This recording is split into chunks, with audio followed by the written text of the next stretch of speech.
where progress is influenced by revolution and evolution. We're today's News Talk, TNT.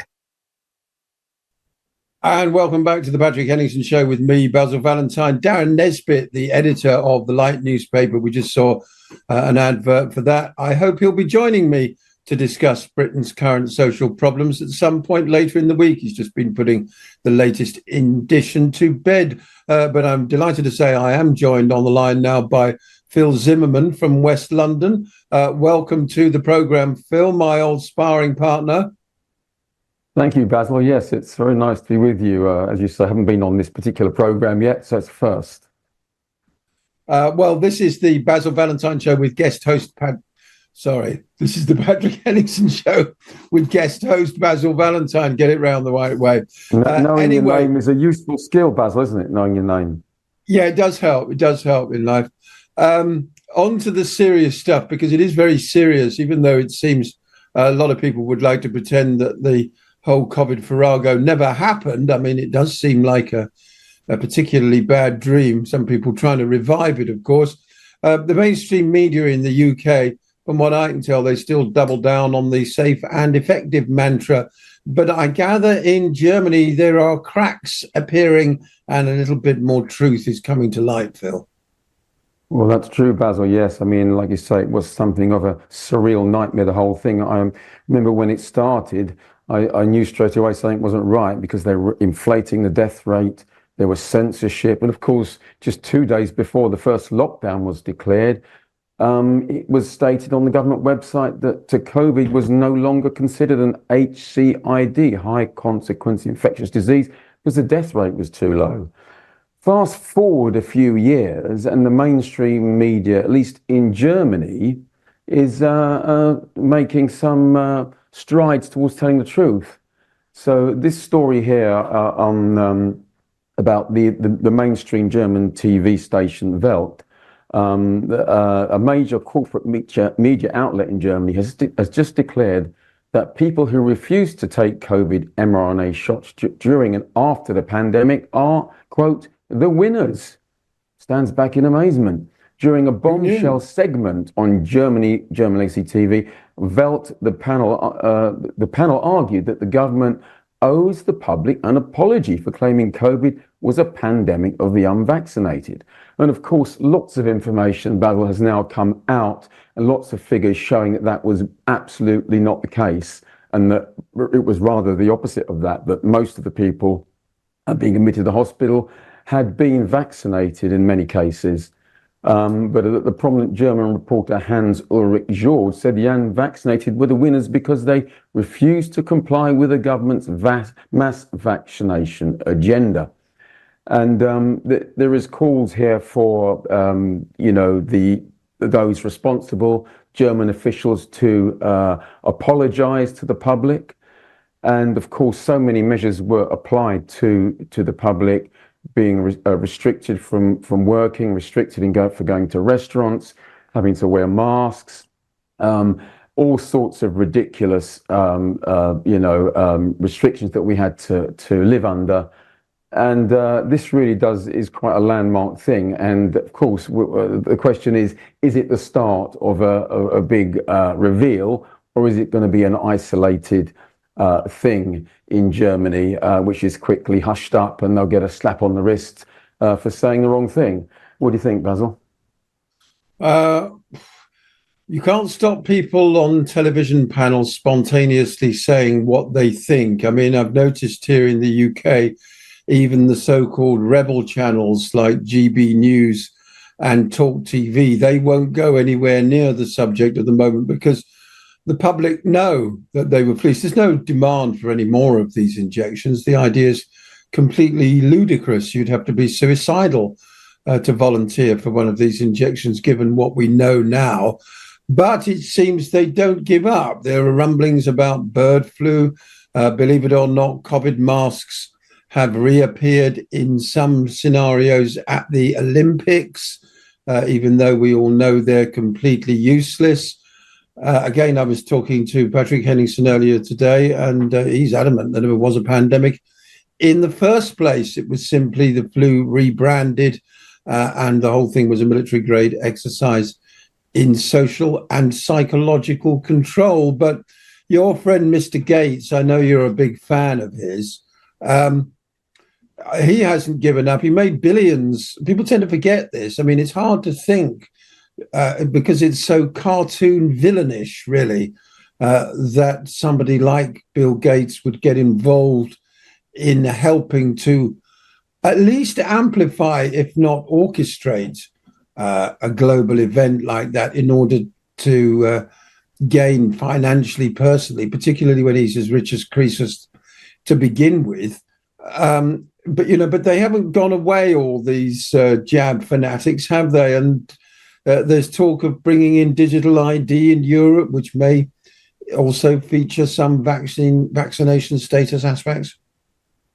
Absolutely, yes. And as you say about Gates, I mean, he was very quick to sell his shares in Pfizer when it became clear that the vaccine didn't stop transmission. He had to admit and make a whole load of admissions about that.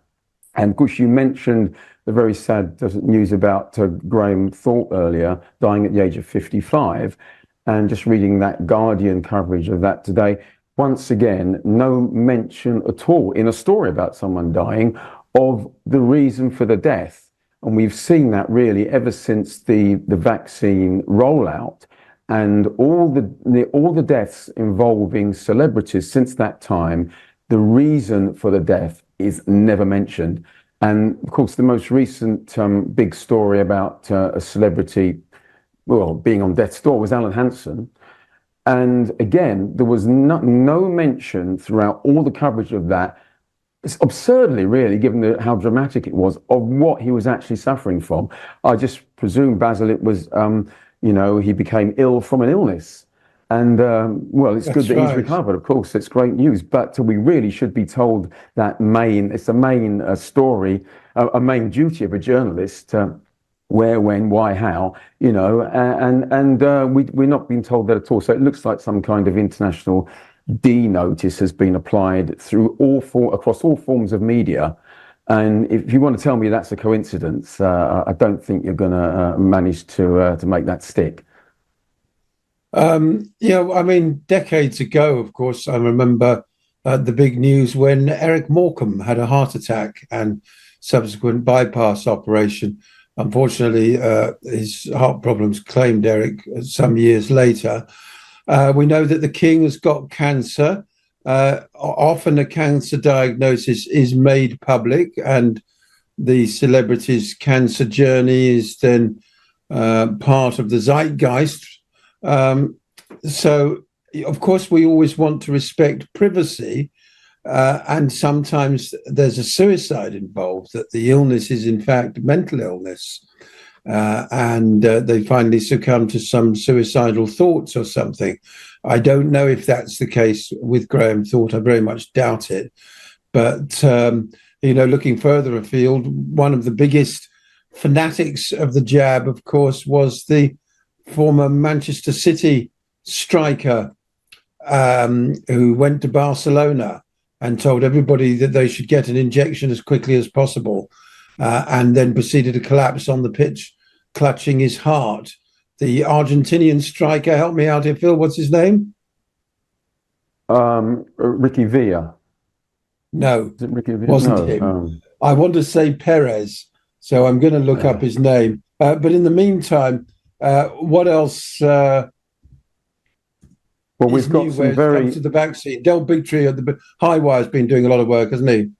Well, and his legal side of his organisation, ICANN, the Informed Consent Action Network, and they have a great lawyer there, Aaron Siri, who's doing incredible work. Okay. And it's been revealed the last few days by Del Bigtree that Sergio Aguero, that's the guy. Anyway, right. He went to Barcelona, and his career was over just a few days later, pretty much because of heart trouble. Just a coincidence, nothing to worry about. Sorry, do carry on about not even worthy of a mention. Organisation and their lawyer. Yes. Bigtree has revealed that the four writers of the the vaccine Bible called Plotkin Vaccines, Stanley Plotkin being the great god of vaccinology.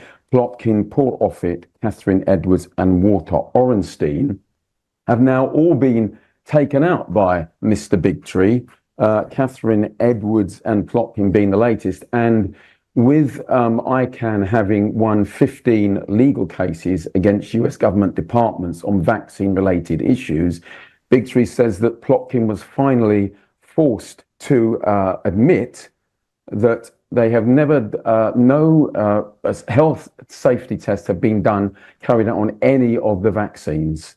And this was what was written by Plotkin in the New England Journal of Medicine.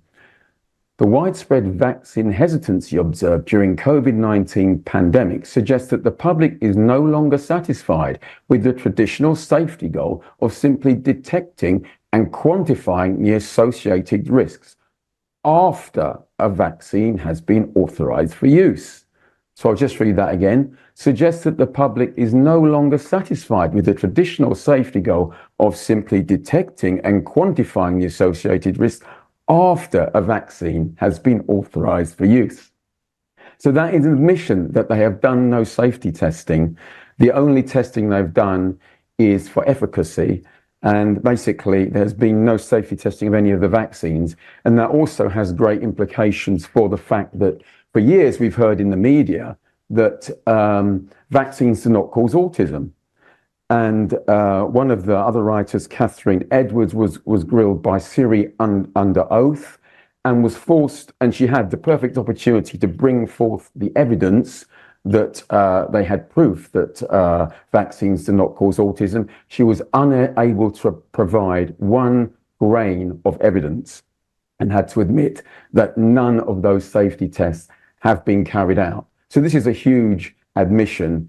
And the thing now is that the high wire are receiving tremendous opposition, censorship, and they're really trying to keep this quiet. So we really need to get this out there to as many people and as many mediums as possible. And this needs to be widely known because it's been really it's a massive cover-up. So Bigtree at the high wire and his lawyers have widened the scope of their attack on vaccines subsequent to the COVID farrago. Am I right? Well, not really. The whole thing really started with Bigtree's film going back to before 2017, Vaxxed, which was a general expose on vaccines. So really, when he came onto the COVID thing, he was hitting the floor running in that sense. He was already well into that subject and continued really exposing. So obviously the same thing applies to the COVID vaccine as to all the others. We were told it was safe and effective. No proper safety testing was carried out. No, I mean, I think the worst forecasts of deaths from the vaccine, I mean, I remember listening to things a year or two ago that quite simply, a third of the population was about to keel over and die, that these things were, beyond abysmal, that, a huge cull of the human population was underway. That doesn't seem to have come to pass. It does seem like the incidents are starting to spot out a little bit. It seems that the human body, with all its brilliant ways of dealing with foreign insurgents, for want of a better expression, it seems that people who had a couple of shots are starting to cope with it, but nobody wants any more. Is that about right, Phil? Yeah, well, there's various theories and estimates as to how many people have actually been killed by the vaccine, between 10 to 15 million worldwide and more than that as well. So I think that's all still pretty much up in the air. And, it may have been done in such a very clever way as to make it, with a lot of placebos out undetectable. there. Undetectable. I mean, I know quite a few people have had the vaccine and had no, effects at all. Not even the standard one, like a bit of soreness in the arm or stuff. So they may have done it in a clever enough way so that it's hard to detect, So I think it's very hard to say what the actual number is. The other thing, of course, is that there were vaccines and vaccines depending on which brand you got, when you got it, which batch you got, because exactly, yes, some of them were shaken up so much there was no active ingredient in them, and there were other batches that people had the injection, went home, lay down, and were dead half an hour later. So yes, it was a total lottery. And but when you think about it, it was bound to be a lottery. The idea that something of uniform dosage could be distributed nationally or internationally is frankly absolutely ludicrous, which again adds fuel to the narrative that this was about compliance and about the creation of the infrastructure in order to promote greater international travel control and social control, rather than actually wanting everybody to have had any particular injection for the safety of the general public. Absolutely, yes. And the former Pfizer director, Mike, his second name escapes me, but do you remember his name? He basically said that the manufacturing processes for the were basically scandalous, so that there's no way they could have actually carried it off in duplicating manufacturing something that was. Well, that's right. I mean, level. Even the tests. That's right. Even the tests that were done, they were done on a substance different from that was distributed to the general public, certainly in North America. Yes, absolutely. Yes. So the whole thing was just an absolute, it was a mixture. I think it was a mixture of corruption, evil, greed, and incompetence, really. That it's quite a quartet. I'll remember teamed that. Up there. Yes. Cut it out and keep it. A mixture of greed, incompetence, evil, and corruption. Am I right? Yes. Yes. There you go. Yeah. Ursula von der Leyen was. Well, unfortunately, she's got another 5 years on the back of her murky role. Phil Zimmerman, thank you so much for joining us today on today's News Talk. Speak to you again very soon. Pleasure, Basil. We're going to take a break for the headlines. And when we come back, I must admit, I'm very much looking forward to this next segment with Rich Rubino. Chance to get into the high weeds of the upended United States presidential election. Harris now ahead, if you ask Nate Silver. We'll be right back after the headlines. TNT Radio.live. This station, the first to broadcast. Breaking news. TNT Radio News.